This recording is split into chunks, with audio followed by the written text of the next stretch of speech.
We are here at Boot and Saddle with Robert DeLong ahead of his show tonight. First question for you is, you released your Long Way Down EP just about a month ago. How has the fan reaction been to the new music so far? Generally good. I mean, to be fair, people only say nice things to me when they meet me. But, but no, it's been really great.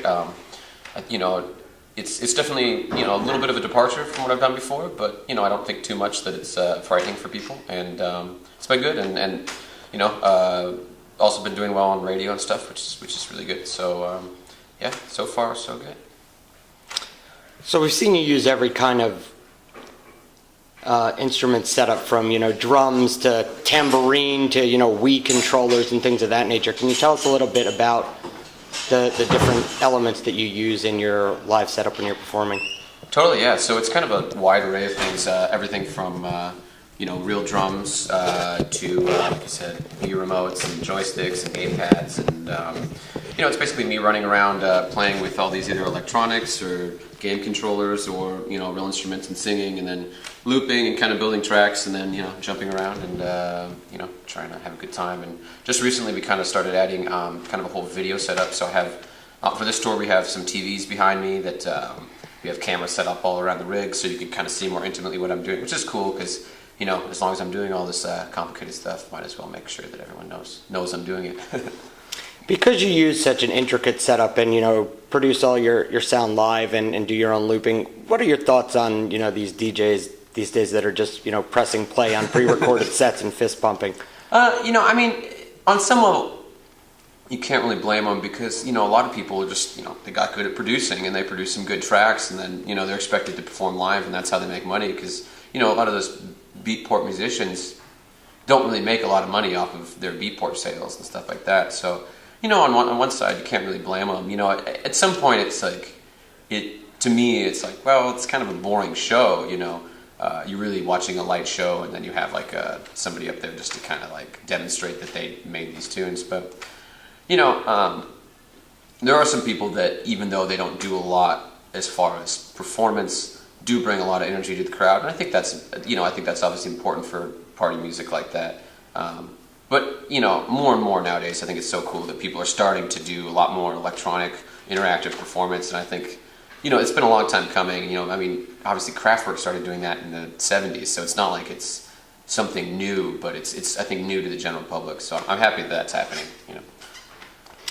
Tell us a little bit more about the face painting that you use at your show, and that your fans all use when seeing you during a live performance. Yeah, it really just started with my girlfriend and a bunch of our, kind of our clan of friends from Los Angeles. They, early on when I started playing, it was obviously just my friends that would come out to shows for my first few shows, and when they'd come out, they were kind of, a rave crew or whatever, so they would just do that because it was a fun thing for them. They're all like art majors and stuff, so it was just, they thought it'd be fun to do it, and it's all black light paint, so glow under, black lights, and then it kind of just expanded to, they'd wear it to the show, and people would be like, hey, I want some. So my girlfriend would go grab her paints from the car and then paint their faces. And then eventually it kind of turned into this thing where it became synonymous with, what I do. So it's, just kind of slowly integrated. And the coolest thing about it is it helps bring people together, and makes people feel a little bit more comfortable to kind of, party and have a good time, which is, what it's all about. We've had a chance to see you a couple times this year at some larger scale festivals like Moonrise and Made in America. Tonight you'll be playing here for 150 people. Is your preparation any different when you're playing a large festival as opposed to a smaller show, and do you prefer one vibe to the other?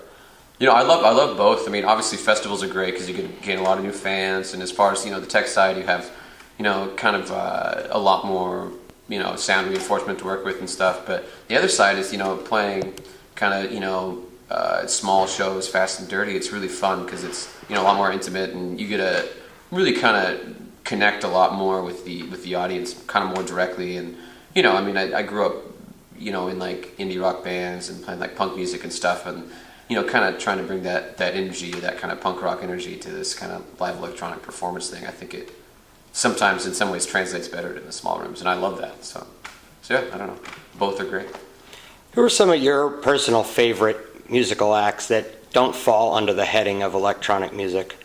I mean, actually, this year, obviously got really into the War on Drugs album. They're actually locals here.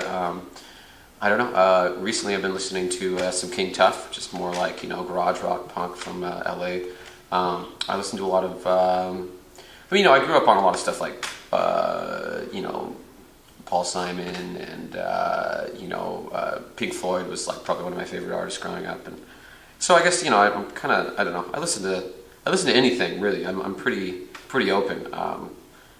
I think about the only genre I don't really attach myself to very often is like pop country. But other than that, if it's a good tune, I can get down. The holiday season is fast approaching. If you could have any 3 gifts this holiday season, what would you ask for? Ooh. A sprinter to tour with. I don't know. I mean, a ticket on the SpaceX thing. Love to go to space. That'd be pretty dope. As long as they, got it sorted out, so I'm not going to die. And then I don't know. Maybe some Craviotto drum set. Like really, $40,000 drum kit, something like that. You're taking a ride with Santa on his sleigh, and the sleigh crashes, and you're forced to eat the reindeer in order to survive. Which reindeer do you eat first? Well, I mean, it wouldn't be Rudolph, because Rudolph's supposed to be small, right? I think you just start with whatever one's biggest, which I imagine is like, let's go with Donner. And, it's kind of fitting. Donner party, you eat the Donner. Absolutely. And finally, if you could just tell us something about yourself that would surprise or even shock our viewers that they might not know about you already. I used to always, I got this question a couple times, and my answer used to always be that I'm in Star Trek, but I think I answered that enough with that answer. I'm trying to think, what is something that would shock me? I don't know if I'm all that shocking of a person. I have a dilapidated truck that's the only vehicle I have, and it's got 270,000 miles on it, and the fender's falling off, and that's my only vehicle. So maybe that would surprise my listeners. They might think that that I have some fancy car or something. But what make and model of truck is it? It's a '99 Ford Ranger, and it's extended bed, so it can fit all my drums and stuff in it. But yeah, it's amazing. That thing just keeps on going. It's like the fender's falling off. The alignment is, god awful. But I drive it probably 1,000 miles a year or less, so it's not really going anywhere. Awesome. Yo, what's up? This is Robert DeLong, and you're watching Independent Philly.